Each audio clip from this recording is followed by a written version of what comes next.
Hello అండి, నమస్తే, welcome back to our channel. ఎలా ఉన్నారు? అందరూ బాగున్నారా? సో ఈరోజు నేను అసలు హెయిర్ గ్రోత్ అనేది హెయిర్ ఫాల్ అయిపోయిన తర్వాత చాలామందికి హెయిర్ గ్రోత్ అసలు సాధారణంగా అవ్వదన్నమాట. సో ఎవరికో కానీ అవ్వదు. బట్ నా హెయిర్ కేర్ అనేది సో ఎన్నిసార్లు కట్ చేసినా అలాగే ఎన్నిసార్లు హెయిర్ ఫాల్ అయిపోయినా తిరిగి మళ్ళీ రీగ్రోత్ అవుతుంది అనమాట. బికాజ్ ఎందుకు అవుతుంది, ఏంటి, నేను ఏమేమి వాడతాను అనేది తప్పకుండా మీకు వీడియోలో షేర్ చేస్తూ ఉంటాను.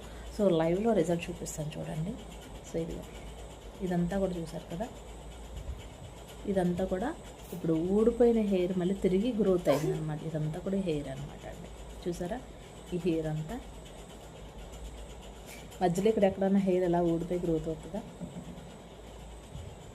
ఇక చూడండి, ఇక్కడ వరకే ఉంది, ఇది ఆఫ్.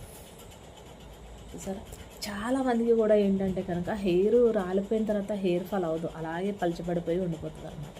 సో అలాంటి వాళ్ళకి మన ఛానల్లో వచ్చేసి అన్ని హెయిర్ కేర్ వీడియోస్ అన్నీ కూడా పోస్ట్ చేస్తాను. సో కొత్తగా ఛానల్ అయితే స్టార్ట్ చేస్తాను. సో తప్పకుండా మీరైతే సపోర్ట్ చేయండి. సో చాలామందికి కూడా హెయిర్ ఫాల్ అనేది అవుతుంది అనమాట. సో అలాంటి వాళ్ళకి న్యాచురల్ పద్ధతిలోనే మన ఛానల్లో వచ్చేసి మంచి వీడియోస్ అనేది పోస్ట్ చేస్తాను అనమాట. సో అలాగే వైట్గా బాలమిరప ఎవరికైతే ఉంటుంది, సో ఎవరైతే బాలమిరపతో చాలామంది చిన్న ఏజ్ నుంచి చాలామందికి బాలమిరప కూడా వచ్చేస్తూ ఉంటుంది కదా. సో వాళ్ళకి ఇంకా ఎక్కువ అవ్వకుండా ఉండడానికి కూడా రెమెడీస్ అనేవి చెప్తూ ఉంటాను. తప్పకుండా మన ఛానల్ని ఫాలో అవ్వండి. సో నా హెయిర్ చూసారు కదా, చిన్న పిల్లకలా ఉన్న హెయిర్ చూసారు ఎంత పొడవు పెరిగిపోయిందో. సో చాలా పొడవుగా పెరిగింది, చాలా ఒత్తుగా కూడా అయింది, అలాగే చాలా బ్లాక్గా కూడా అయింది అనమాట. సో మీకు కూడా ఇలాంటి వీడియోస్ అన్నీ కావాలంటే తప్పకుండా ఛానల్ని సబ్స్క్రైబ్ చేయండి, అలాగే సపోర్ట్ చేయండి. న్యాచురల్ వేలోనే ఇప్పుడు చాలామంది అంటారు ఒక 1 వీక్లోనే అలాగే 1 మంత్లోనే హెయిర్ గ్రోత్ అయిపోతుంది అని చెప్పేసి అంటారు. 1 మంత్లోనే 1 వీక్లో హెయిర్ గ్రోత్ ఎలా అయిపోతుంది చెప్పండి?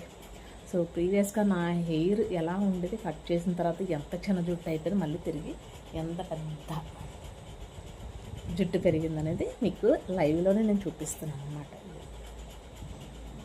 ఓకేనా, తప్పకుండా మన ఛానల్ సబ్స్క్రైబ్ చేసుకోండి. చూసారు కదా, హెయిర్ ఇవంతా కూడా బేబీ హెయిర్ అనమాట. ఇదంతా కూడా బేబీ హెయిర్, రాలిపోయిన హెయిర్ మళ్ళీ తిరిగి చూడండి. ఇదిగో మనకి డండ్రఫ్ అనేది ఎక్కువ నడునెత్తి మీద వస్తుంది అనమాట. ఎందుకంటే హీట్ ఎక్కువైపోయినా, ఆయిల్ ఎక్కువైపోయినా, సో ఇక్కడ కొంచెం ఎక్స్పోజ్ అవ్వడం వల్ల ఏమవుతుంది, డండ్రఫ్ కూడా డస్ట్ ఎక్కడైనా బైక్ మీద వెళ్ళినప్పుడు కానీ బయటకు వెళ్ళినప్పుడు కూడా ఏంటంటే కనుక డస్ట్ అనేది ఎక్కువ ఇక్కడ పెట్టేస్తూ ఉంటుంది, ఫ్రంట్ పెట్టేస్తూ ఉంటుంది. సో దానివల్ల హెయిర్ వెనక్కి వెళ్ళిపోతూ ఉంటుంది, డండ్రఫ్ అనేది ఇక్కడ వచ్చేస్తుంది. సో దానివల్ల ఏమవుతుందంటే కనుక హెయిర్ ఫాల్ అనేది ఎక్కువ ఇక్కడే ఊరుతుంది అనమాట, పైన ఊరుతూ ఉంటుంది అనమాట. సో ఊడిపోయిన హెయిర్ మళ్ళీ తిరిగి నాకు ఇలాగా బేబీ హెయిర్ అనేది గ్రోత్ అయిపోయింది అనమాట. సో ఇంకా లేట్ ఎంచుకుని తప్పకుండా ఈ వీడియోని లైక్ చేయండి, అలాగే మీకు తెలిసిన వాళ్ళకి షేర్ చేయండి తప్పకుండా మర్చిపోకుండా. సో ఇలాంటి మంచి మంచి వీడియోస్ కోసం మన ఛానల్ని సబ్స్క్రైబ్ చేసుకోండి, ప్లీజ్ సపోర్ట్ చేయండి. ఓకేనా, థ్యాంక్ యూ. జెన్యూన్ ఇన్ఫర్మేషన్ అయితే వస్తుంది మీకు. ఓకేనా, సో ఎలాంటి